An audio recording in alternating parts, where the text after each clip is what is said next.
Yeah, we're live. Hey guys, welcome back to Critical African Thinkers. This is a place where we examine everything under the microscope of logic to ascertain what is most factual and logically consistent. So, back again with Stanley, where we'll be doing this every Thursday.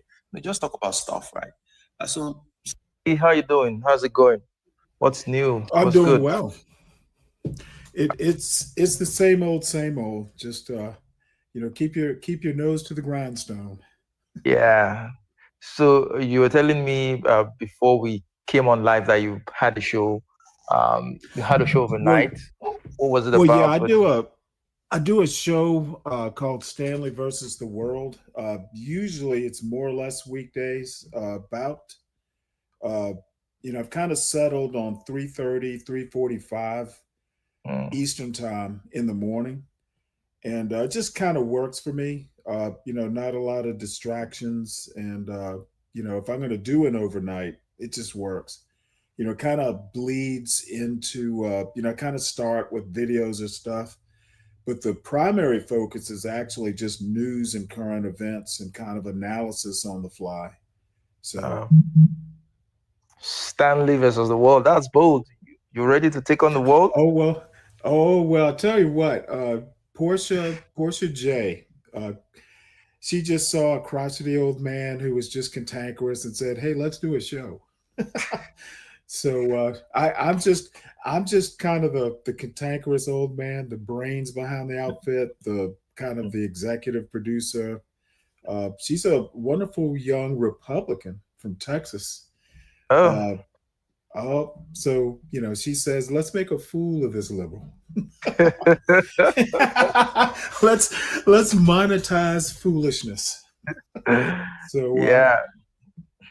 So you shared with me something quite interesting on diversity of Black Americans. So there were so many things. There were so many things in terms of earning diversity, in terms of even the way Black Americans identify themselves right now, with a lot of them identifying as being multiracial, with it going to Hispanic, non-Hispanic, Black mhm. Americans, with so many things, right? There are a lot of stuff in that.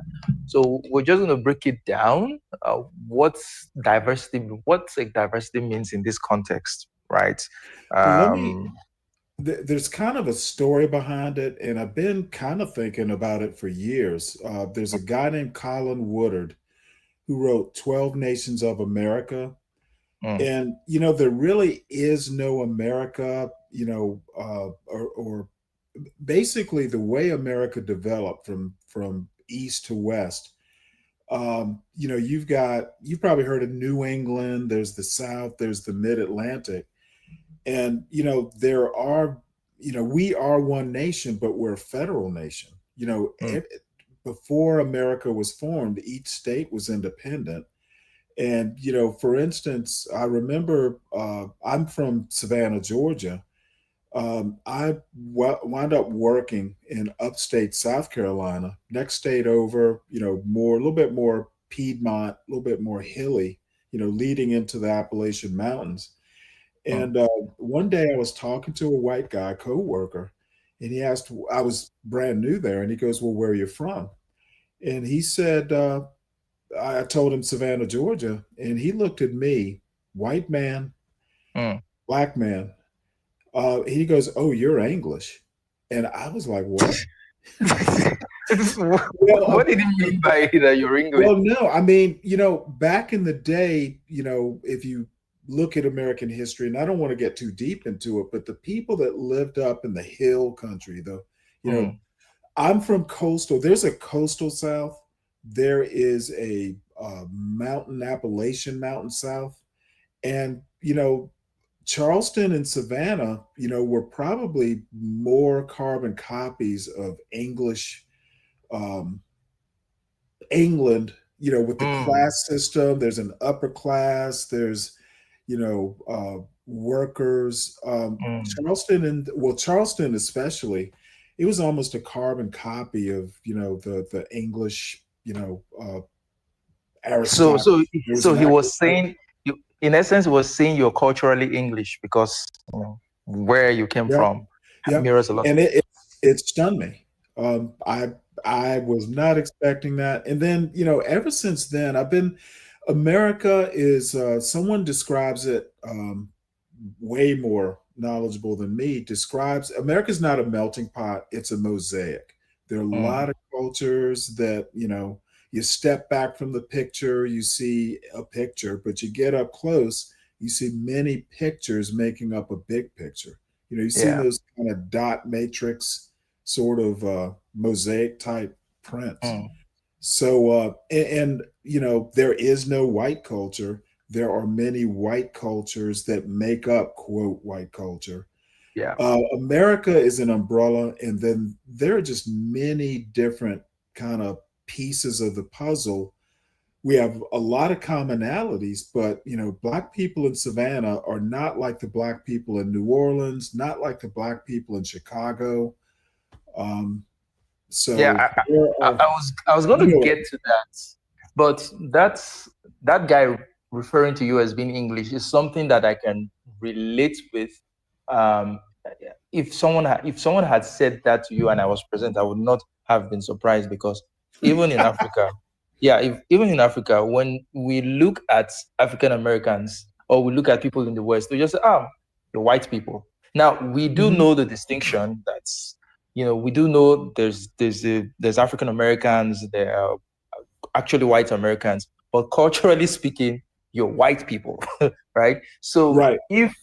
if an African is looking at you as an African American and referring to you that you're white, it's more a cultural description rather than a racial one, right? Right. These people that live in this western part of the world, there, the culture your African American culture would look white to a lot of Africans. Hmm. I mean, Yeah. they'll be like, yeah, that's what white people do.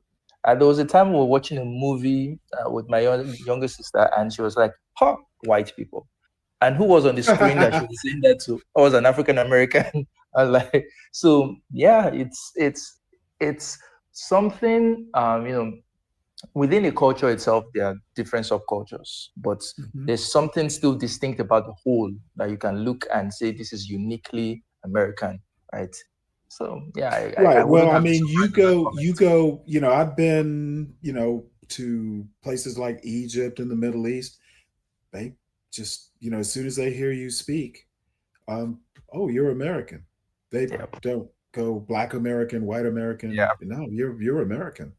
So, and over the years, I'm an old man now, but I run into people who want to say, well, black people are this or black people are that, and Yeah. it's way more complicated than that, and it kind of explodes some quote racist myths, and so anyway, we'll get deeper into it, I'm sure, but Yep. So people just want to be one note. If you yeah. got brown skin, you're black. Well, there are a lot of things that kind of make up Mm. um, what an American is. Yeah. So before we even get to that definition of okay, what is black, because I'd like to touch on that. There was this. I saw something today. So a guy was speaking on the. He called into a show. I think it was a black show, and then they asked Mhm. them, um, "So are you black?" And the guy was like, "Oh well, my father was from Africa." Like they kept asking him, like, "Are you black?" And the guy was like, "My father was from Africa." So he obviously grew up in the US. So the question is, what does it mean to be black? What does black in this sense mean? When you say someone is black, is it I don't know what in Well, your sense? I mean, just if you asked me, like a psychologist asked me to sit down and what's the first thing that comes to mind, I'm going to go African heritage. Okay, Okay. and maybe it's how much African heritage do you have? If I am, you know, first generation Kenyan, well, you may well not identify as black. You may identify as, hey, I'm Kenyan. And you are well aware of how race in America, started, how it's evolved. Yep. But I would just say, First thing, African heritage. Now, how much African heritage, how far you are removed from Africa, you know, Mm, so it's not that simple an answer, but if I have to give a simple answer, it would be African heritage. that's interesting. So there is this. What was this question I was supposed to ask? Yeah, so I found out today when I read that article, I found out that the majority of Black people in America lived in the South, which was Yes. confusing to me. I thought the majority of Black people in America lived in the North. I thought maybe they lived in New York and those other um, um, northern cities. So when African Americans are being portrayed, it's more the New York African Americans that are being portrayed. Is there Or something Chicago. I would Chicago?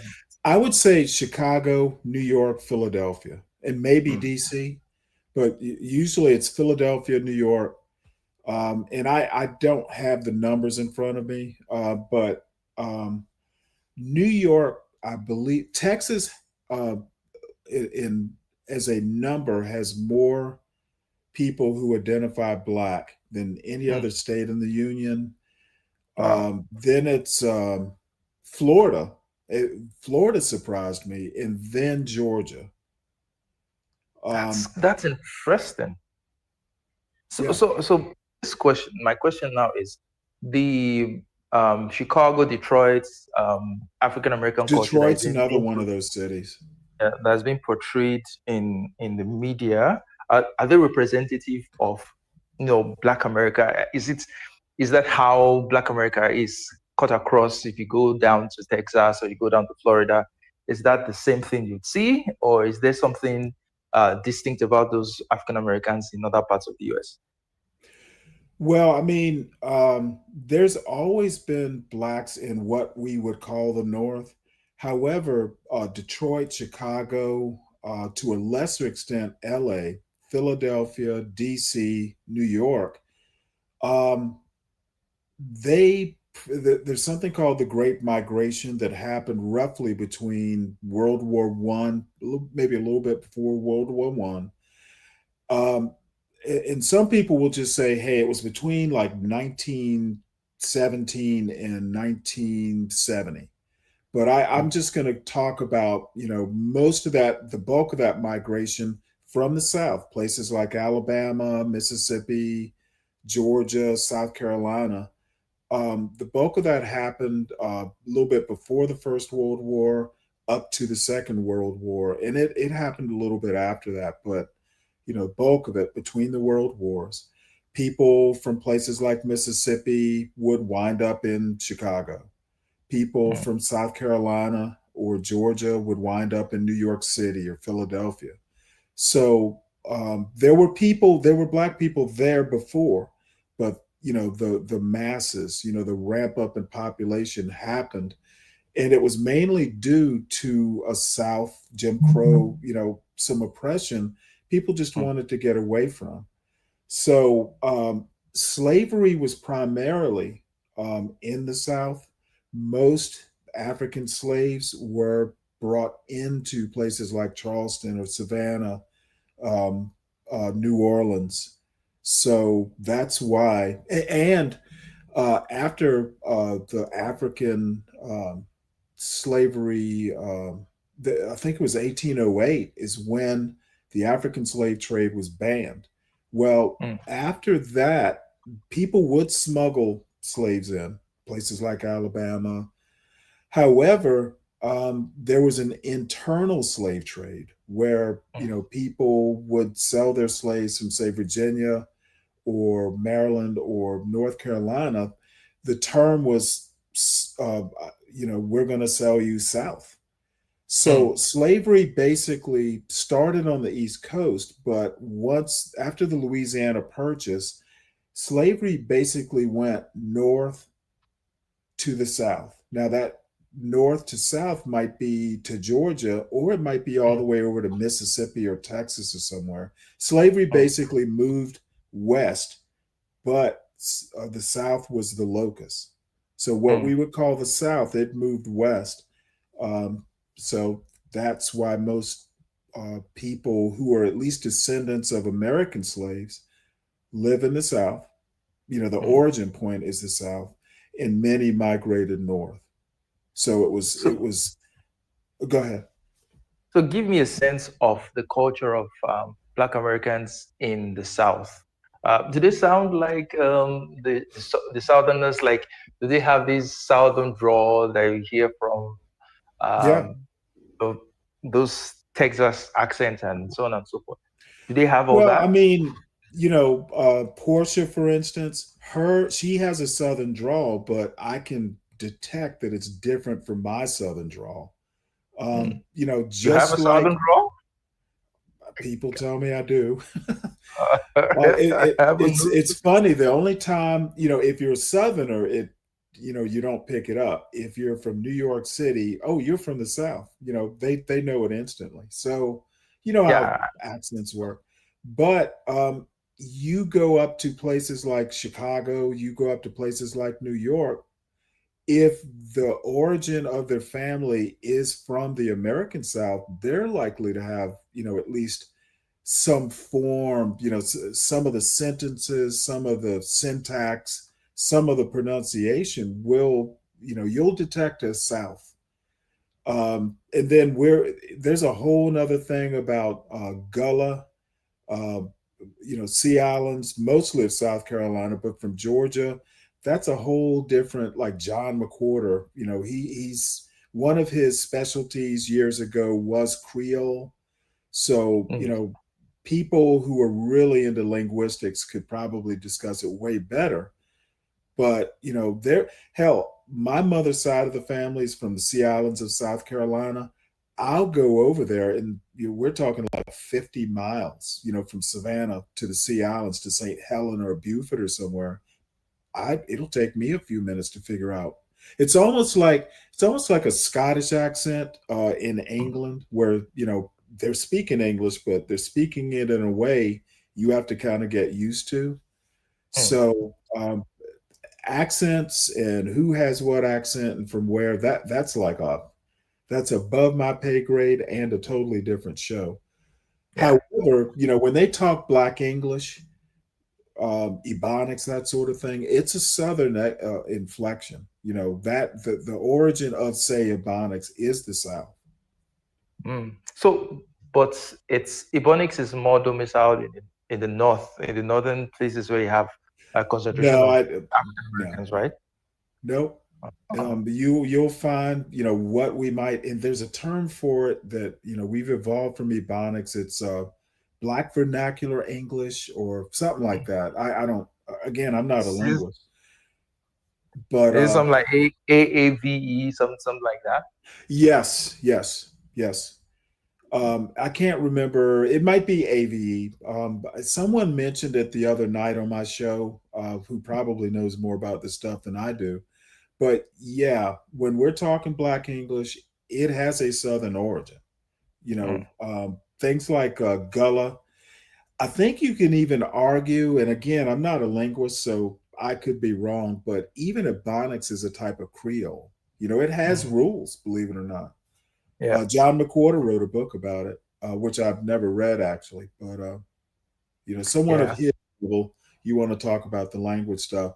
My thing is that you know, it's that Black English has a Southern origin Yeah. in American, you know, African Americans in the South. Um, you know, remember when slaves came over, you know, they spoke, you know, if they were fresh off the boat, they spoke their own languages. Mm. So, you know, basically English was the language that, you know, you might be able to talk Yeah. across your own heritage, you know, if you're like first or second generation Mm. from Africa. Yeah. The thing about languages is that even a particular language can have some form of domestication in different parts of a country. For example, in Africa, there is this Pidgin English, which is a vernacular of English, right? Um, Hmm. Africa, people speak it a lot. It's mutually intelligible, even though there are differences here and there. And even within like Nigeria itself, if you go down south where I'm from, where I'm originally from, the way they speak Pidgin English is quite different. It's usually very interesting. I don't have that because I didn't really grow up down there. But it's Mhm. more, it's fun, it's catchy, it's flowery. It just has this, this vibe, right? It has this vibe to it. And when you see someone talking, for example, when you see someone from where I'm from speaking, when you hear them speak, they always speak in an interesting manner, and people always want to listen to Mhm. them. But if you go up north, it begins to change a little bit. It becomes much more generic. Just the basic things. So I think that's probably what's happened with the Ebonics, right? Where going up north, it takes on a certain flavor, but the origins is down south, right? Where most Uh, African Americans the have. origins are, and again, I don't want to get above my pay grade. It is nowhere near like, I may even be wrong on this. The origins are in the South. It didn't, of course, if you move to California or, somewhere like that, Mm, Oakland, I think, was where the whole Ebonics thing kind of, bloomed. We'll mm, call it bloomed. But, um, you know how languages are. Okay, yeah. there'll be an origin, but by the time it, ultimately works its way across the country, it's similar but not the same. So I don't want to get too deep into Ebonics. Ebonics, quite frankly, because I remember it back in, I think it was the early '90s. It was a whole thing, and there were congressional hearings. It was a big deal, and it shouldn't have been, quite frankly. Mm, Um, but yeah. there's similarities, but they're not the same. And I see Fred. Fred probably knows more about it than I do. Yeah. So let's talk about the various ways in which African Americans are diverse. Mhm. In what ways can you outline that African Americans are diverse? Well, I mean, we talked about language. We talked about the Yep. migration. There are, like I said, there are most Black people, people who would be descendants of um, American slavery live in the South. So, I mean, the South is just different from the North. That's just the base culture. Okay. The South tends to be a Mm, little bit more rural. Probably heard people go, well, oh, he's country. mm, Yeah. The South tends to be a little bit more rural. Now, I forgot to mention that, part of that migration, the Great Migration, were mm, people moving from, say, rural Georgia to Atlanta, or, mm, there's New Orleans, there's, Birmingham, there's Atlanta, there's some big cities in the South, Memphis, Houston, Texas. So, some of these people were moving from the hinterlands, in the South to mm, urban areas. mm, Um, However, I would say the Southern Southern culture, and it kind of transcends race. mm, More laid back, a little bit more laconical, to use mm, a big word. I remember a buddy of mine who was white from Virginia. We were doing some training program, and we wound up in Manhattan. And mm, down south, you walk down, downtown Savannah when I was a kid. You say hi. You look people in the eye, you mm, smile. It's a little more interactive. You go to mm. somewhere like Manhattan, and people don't look you in the eye, and they're almost offended if you do. You don't say hello, they're like, they're almost offended. That's a cultural Yeah. difference. So me and my Yeah. buddy hopped up on the plinth of some statue or something, and we were just watching the people just walk by, not looking each other in the eye. It was almost like a bunch of robots or ants or something. They weren't interacting. Might be a couple inches from somebody, but you're just like, you got your own personal space. Mm, That does not happen in a place like Brunswick, Georgia. If you're downtown, you're going to say hi. Mm. So just that cultural difference. People are a little bit more um, personable. Maybe Mm. that's not quite the word, but they're not afraid of interacting. They're not afraid of saying Yep. hi. That's just like a number one cultural difference. Yeah, and I think it also correlates with urban areas versus rural areas. I think Hmm. people in rural areas are much more open, much more, friendlier there than those in urban areas. Like, mm, like in Nigeria, where I currently live, Lagos, which is one of the biggest cities, if not the biggest cities in Nigeria. The culture here is quite different. I remember when I first came, there was a day I was talking to a middle-aged woman, and I referred to her as a lady, and she got offended. She got offended that I referred to her as a lady because in the culture here, lady refers to maybe a young woman, right? So after that interaction, I had to go back to the dictionary to make sure that my use of the word wasn't wrong. And he That's said a funny. respectable way of talking, addressing a woman. And here it's all about respectability. You see people, you bow to greet them. There is this exaggerated sense of respect. But where I'm from, people look you in the eye. Everybody stands with their shoulders tall. Everybody is like a king in his own house. So there's really no reason to be that overly dramatic, or when you're Hmm. trying to show respect to some other person. So it was a huge culture shock for me, because they Hmm. will look at us down south and say we're proud, we're disrespectful, but we're not trying to be that. That's just how we are. That's Right. how we grew up. It's normal, right? You can talk to an elder in a very frank manner. You don't have to be very you don't have to be differential when you're talking to an elder, as they will do in the West that I'm currently in. So yeah. So even within Africa itself, within the same country, to find those Right. differences and those cultural differences. Well, I mean, I live in Georgia. There'll be, you know, if you're from, Waycross, Georgia, and you go to Atlanta, Georgia, number one, it's probably about a 5 hour, Georgia's a big state, 5 hour drive. But yeah, there's going to be a culture shock. There were culture shocks, even now. I'm kind of living in a small town these days. Mhm. Now I've been to Atlanta plenty of times, so it's not as big a culture shock, but it's like, oh, I'm going into the city. And you're kind of glad when you're leaving the city.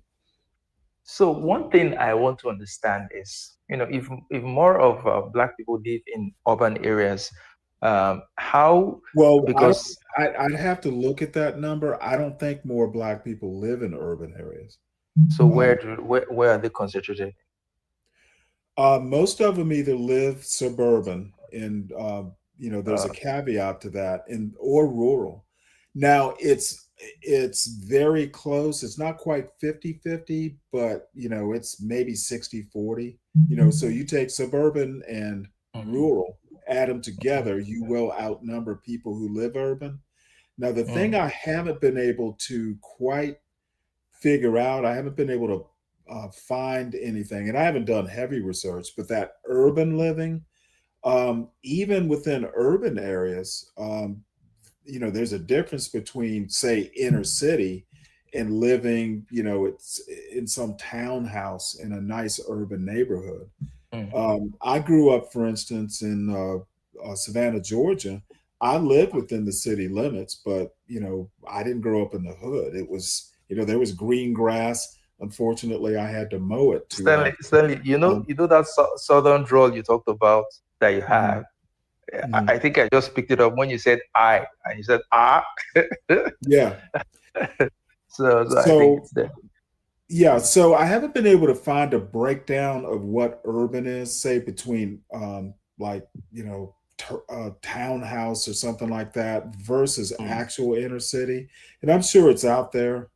Maybe somebody like Lupin, I see Lupin or Fred would probably know. So, but most people do not live in quote urban areas. Now it's close. It's not like a huge differential Mm, numbers wise. But um, yeah, most black people don't live in the hood.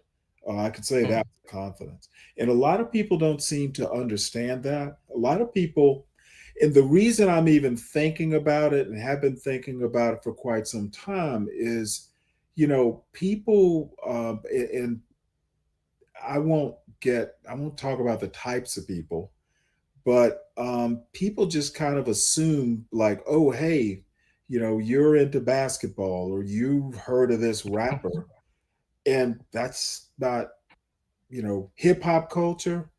That's not like a universal thing in the black community, especially mm, the older folks. Like I'm right on that edge where, I remember seventh, eighth grade is when rap, Sugar Hill Gang, some of these like proto hip hop groups, back when rap was fun, to sound like an old man, you'd want to dance to it and have fun. Um, so, like, I didn't grow up with hip hop culture because it didn't exist, And my point is that, we sometimes like think black people are a monolith, like, oh, hey, you're a 60-year-old man, but surely you know who, this rapper is, right? Like, no. Um, people, I think, and human beings kind of classify things. They kind of, that's how humans work. But I basically, and even within my own black YouTube community, um, people kind of think we're all one way. Black people think we're all one way, and mm, that's really why I've been on this little mini, like, hey, we're not all the same. Even black people think we're all the same, and we're not. mm. Uh, So where do black people get it off wrong, thinking that black people are all the same? Where does that misconception come from? I think it's a lack of critical thinking. Mm, I'm going to be blunt about it. People just kind of, don't think before they speak, or, really don't sit down and kind of, think about stuff. So, I'll leave it to that. And I'm one of the older people, in this community. So, my perspective may be a little bit different. But bottom line is that all black people aren't the same. We're not a monolith. You just mm, go from city to country. There's so many ways to, think about the differences. And there are a lot of commonalities, origin wise, heritage wise, there are commonalities. But it's a mistake to think that um, all black people think the same. And kind of to branch off a little bit and stop me because I'll overtalk this. But mm, there are people who think, well, hey, if you get successful enough to leave the quote hood, you still have an obligation to that hood. There are black mm, people who think that. There are white people who think that. And my contention is, you know what? I wasn't born in the hood. I don't care mm. what happens in the hood. You But know, what if you there were are born in the there are hood? If I'm what sorry. if you were born in what if you were born in the hood? Would you I have don't. You know me. such? I don't like doing hypotheticals. I wasn't is the reality, and I think even if you're born in the hood and you decide, well, hey, it's dangerous, or I want to move somewhere with grass. Um, you don't, unless you have relatives. There might be familial ties, but um, you may feel an obligation to go to give back to the community. You may not. And I think, if you feel like you need to give back, I think you are an exceptional person. You should be lauded for it. But if you decide to move on from the hood, I don't see a problem with it. But there should Yeah, be no sense of guilt. And people like external to you, they shouldn't try and make you feel guilty. Um, yeah. so again, I could get knee deep into it, but this would be like a 4 hour show, and you don't have time for all that. But um, part of the difference, I think, people thinking that we're all the same kind of puts people in the frame of, hey, you're black, you're your brother's keeper. That's Mm. just not the case.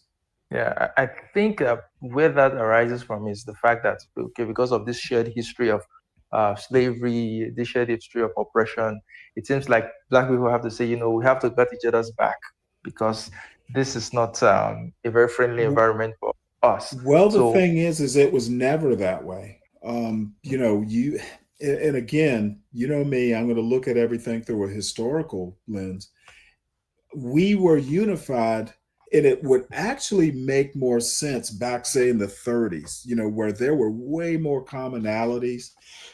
There were more people living in the same place.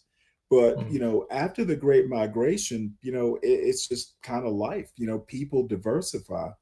mm, Um, but even if you go back pre-Civil War, let's do, pre-Civil War, even on a single plantation, there were going to be divisions mm, of quote black culture, slave culture, whatever you want to call it.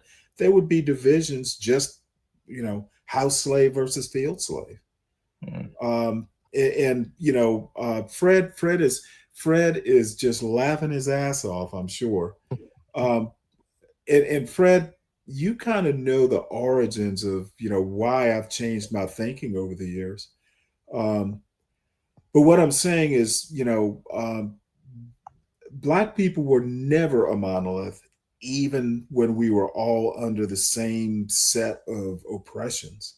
Mm, There were free, there were freedmen, there were slaves.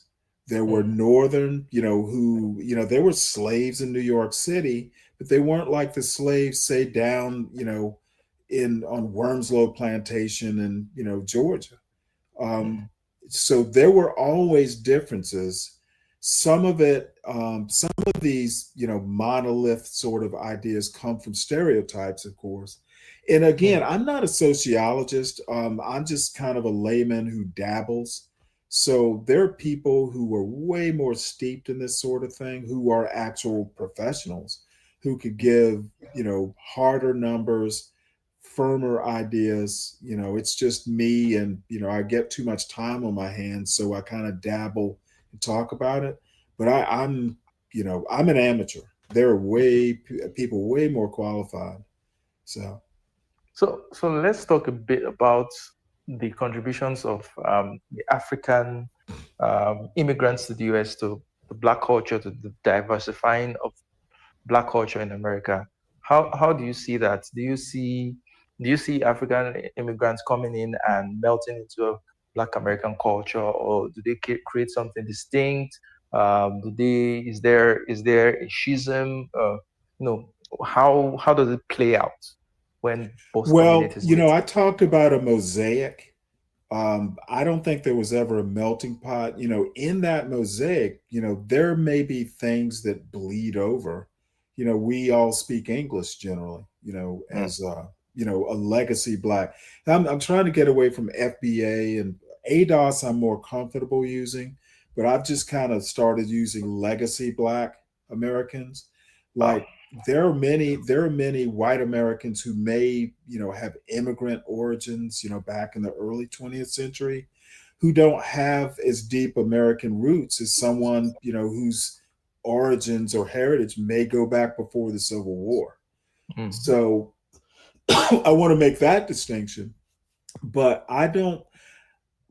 you never fully assimilate into a culture. There will always, now maybe 8 generations down, there won't be a difference, but um, I'm I've actually kind of moved past that melting pot theory. The mosaic seems to fit, the way I think about American culture better. You pick up things. Think about Duke Ellington, for instance. He is, and I'm sure, again, I'm not a musicologist, but he was basically classically trained, mm, but he was still able to do jazz. And I might be out over my skis here, but the bottom line is before that, you might have people who were really good at music playing by ear. Okay, but Mm, they're not necessarily writing music that other people can play. They're doing it by ear, and you get really good at playing by ear. But someone like a Duke Ellington, you can go and buy his sheet music. Okay, mm, he was playing jazz, in a way that was more, um, for want of a better word, Europeanized. It was mm, more classical, quote classical. So, but he's still jazz. He's still big band. Um, what I'm saying is that you will pick up the good stuff from a culture, mm, and you kind of integrate it into maybe your culture, your personal aesthetic. But I don't think that, and then race plays a part in it. There's some times where you can't do the melting pot, um, because of phenotype. One of the reasons African slavery in America started was because the Indians that they tried to enslave knew the land better and could just melt into the countryside mm, if they escaped. You'd never find them. There were attempts, say, to get, hey, let's enslave some white people. Well, you know what? Those white people, if they escaped and went, say, from Jamestown to, I don't know, New Amsterdam, mm. they just look like every other, white person there. Not if they are So, branded on their forehead, slave. well, Why I didn't don't they know. think of that? You know what? I don't think they ever did all that. But the thing is that also that, you know, person you're attempting to, indenture, for instance, um, might marry into your family. So the reason African slavery started in America is because, Africans were phenotypically distinct Mm, from the original. They were distinct from the indigenous. They were mm, distinct from the colonizers. yeah. That's how the whole thing started. So my point is that, for quite some time, and even up to today, there's no way, say, I could fully integrate or assimilate into, I don't know, some fictional, town, some small town in Connecticut where Mm, everybody's there as descendants of Mayflowers. I stand out. So mm, you're never going to fully, melting pot. So that's my point. yeah. So, lastly, let's look at this point. From that Pew research that you shared with me, it showed that the states with that that the black population has grown more or grown fastest in states that historically have not had many black residents. So, for example, Utah had the fastest growth of black Hmm. population between 2010 and 2023. That was an increase of 89% in Arizona, Nevada, Minnesota, and so on and so forth. So, what's causing the growth of black people in these areas where they were not really, the population wasn't really that much to begin with? Is it is it more a liberalization of American society? Black people now No. feel much more comfortable living in different parts of America. Or what's going on there? Well, I mean, part of that growth is actually, immigration from Africa and the Caribbean. If you look deep into that report, they'll note that. Mm. So, So those naturally, black people from Africa don't know better. They just go into white areas. It's not interesting. well, no, that's not what I'm saying. What I'm Right. saying is that if you look at the overall increase in population, it's Mm, not necessarily due to, quote, natural increase. I'm sure some of it is, because if you also look into it, the black population in America is slightly younger than the mm, white population. yeah. What I'm saying is that the overall increase, a lot of it is due to immigration. However, you know what? Kind of like in 2025, um, I've been to Utah. I remember, years ago, I think my son was, I don't know, this must have been around maybe 2008. My wife, uh, and my son and I flew out to Utah. And you know what? My wife and I were joking. Well, I probably went 2 hours and didn't see another black person. So, Mm, it's kind of a joke between us. But the thing is that we almost moved to Utah. mm, I won't say we almost moved, but I was like, well, hey, it's great out here. There's good fishing. There's trails to hike, stuff we like to do. So it's just that, hey, you know what? Black people travel more. mm. I'd never been to Utah before. And I thought, now the thing is when I found out how much snowfall they get, I'm like, nope, never mind. I like, I like green grass and and less snow. But I mean, So, people are so the not. African, the African in you jumped out and said, "Nah, snow isn't for me." Well, the Savannian in me. I grew up. Excuse me. I grew up in a warm environment. Mm, It was a rare day in Savannah, Georgia, that it ever got below freezing. mm, So, what I'm saying is that as years progress, people don't go, well, hell, there's no white people. There's no. It's all white there. I'm not going to move there. People don't mm, care about that anymore. If you like the place, move to it. And I can honestly say, now my wife's side of the family, so we knew people there, but um, I just go walking out on my own. Dude, Carl Malone, for instance, former Utah Jazz player, they worship him out there. mm. Um, I would be fine moving out there, even if it's like, hey, I'm rarely, one of those rare, flying the milk sort of things. Mm. Who cares? This is 2025 in America. Statistically, you'll be okay. So people moving to Phoenix, people move into, some of these more, quote, whiter places. It's not a big deal. Now you want to, know the place, maybe have some friends there. You don't, you know, but the increase, I would say, is more due to immigration. A lot of the other things that have increased within that black community, more mixed kids. Um, so there are a lot of factors that are diversifying who we might call black. Back in Yeah. I forget what year it was. I want to say 1980, but I'm probably wrong. For quite some time on the U.S. Census, you could either check black, white, Asian, whatever. Mm, At some point in time, you are able to do multiple check boxes. That's how they know about black with Hispanic origins, just black, black and mixed, So they kind of widened how they were measuring the population. But, I think that immigration has been a large part of the black, people who check mark, black mm. only or black plus.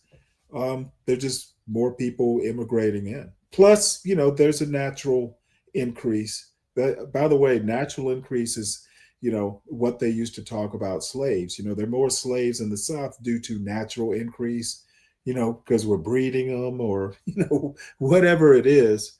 We're a younger population overall. So, um, people Yeah. get together and do their natural increasing. So, is the politics of Black Americans in different, well, not politics, maybe the ideology, ideological proclivities, are they different? Are they distinct, or are they, are they Well, they're just pretty as? diverse. They're pretty diverse as well. And that's kind of indicated by the last election. There were more say. And another thing I want to point out, it's not, there is diversity in black women and black men. More black men voted for Trump than black women. So there's also, another type of diversity that, you could probably do a whole show on. But yeah, ideology, and we're not just talking politics. I mean, there are other types of ideologies. But I tend to deal with the political stuff. Um, yeah, I would say there are probably more blacks voting for people like Trump, and that's a good thing. What's Trump's appeal to Black America? I have no idea. I think a lot of it. I think a lot of it. I deal in a lot of black red pill manosphere sort of people or spaces, and they would tend to be attracted to a guy who's a billionaire. Because part of the ideology is you got to get your bag, Mm, which can be problematic, in my opinion. Um, but yeah, he's kind of gangster in a way. He talks a good game. He's a good marketer, and he's rich, and he talks shit. mm. Daily. And for a certain type of person, hey, that he's a man. He's virile. So if you're into that manosphere sort of stuff, Trump's going to be a natural draw. All But right. going back to ideology and the diversity of it, I get a lot of grief in my little YouTube space because I'm a book reader. And I kind of think, you know what, if you don't read books, you're a Philistine. And I catch shit for that. So, there are people, going to college is a waste of time versus going into a trade. There are just Mm, all kinds of ideologies. And again, some of it is almost historical in these divisions. You go back to um, Booker T. Washington versus W.E.B. Du Bois, and that's been, in my opinion, more was made of it than it actually was. But, hey, Booker T. Washington was more appeasement and assimilation, and let's make ourselves useful, and the good white people will love us and give us chances, versus a Du Bois who's like, no, we're smart enough now. We want, diversity of occupation or opportunity now. We don't want to wait. We don't want to wait our turn. We're ready now. mm. So, I think maybe that might be the most fundamental cultural / political orientation in the Black community. You've got by the way, Thomas Sowell did a recent interview. I might have mentioned it to you. Like he With reference. Robinson, with Yeah, the well, usual Peter guy, Robinson, yeah, Peter yeah. Robinson. Oh, you ought to look. It's a really good interview, and I'm not a big Thomas Sowell fan, but Yeah, he's due his respect, of course, and it was a good interview. yeah. I'll look at it more. I'll look at it more. I suspect. I think I've seen a few clips of it. They talked about the tariffs. They talked about Trump and economics and so on and so forth. Right? They don't get so much into Trump that much, less than I expected. But they do talk about it, but it's almost like kind of like a retrospective. Peter just basically asks, well, hey, how do you feel about this? You wrote this book. It was Yeah. almost like an introduction to younger folks. He's got there's a website out there that, Thomas Sowell, is responsible for. Of So course, he's probably not did administrating it, he? but Did he? Was there anything that he revised his feelings and not opinions much. on? Not much. But it's a friendly interview. It was a Hoover Institute interview, but Yeah. I didn't see anything that there might be. You know what? I can't. There is one or two things that I went, hmm. You know what? There are people. You know, I know at least one time I've gone, well, you're wrong. Even Thomas Sowell thinks, and I can't remember specifically what the issue was, Mm. but he hasn't like done any startling revisions or rethinking. But um, actually, you know what it was? It was Thomas Sowell who got me thinking more about the diversity of Black folks. I think that's something because they talked about one of his books where he talks about America and its cultural roots, white and Black. And even Thomas Sowell understood that or understands that there's diversity within the Black community. Um, and it's quite frankly, it is stunning to hear people that are, say, 10 years younger than me or 20 years younger than me who still are of the mind that, oh, hey, you know, um, what about Black crime? What about Chicago? And my thoughts are, I've never even been to Chicago. Why would I, like, that's for Chicagoans to deal with, not me. Yeah. So people basically think that, hey, if you're Black, you need to be concerned about Black crime. Mm, To me, it's just crime. exactly. Unless I was living in Chicago, then I, might have a better frame of reference. But, Black crime in Chicago is a murder rate or a Mm, crime rate. I'm not going to racialize the problem. It is a problem. And I think part of the reason there's been no headway in places like Chicago or the big cities is we racialize it. I've literally had a white person tell me that, hey, this is a Black problem to fix. When I say, hey, a murder rate in Chicago is an American problem, they're like, no, it's not. It's a Black problem. So mm, I think part of why we're not fixing these problems is we're too quick to racialize the problems. yeah. So, but it's my thought. There are people who will fuss at me for thinking that, but we'll fix problems when we make it, less racial. Yeah.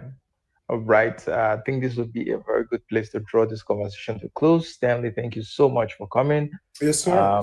Yeah, it was a good one. We had fun. I had Thank fun you. having this conversation. Well, So, we'll guys, come up thanks with for something coming. for next Thursday. Yeah, yeah, we will uh, come up with something else for next Thursday. So, like, share, and Okay. subscribe. Thanks, Fred, Anand, Oh, by the way, Reed. look, before you go, please make sure that you subscribe to the Stanley Cross channel. I actually Yeah, have please one, do. believe it or not. Please Stanley do. Cross 6000 is the channel.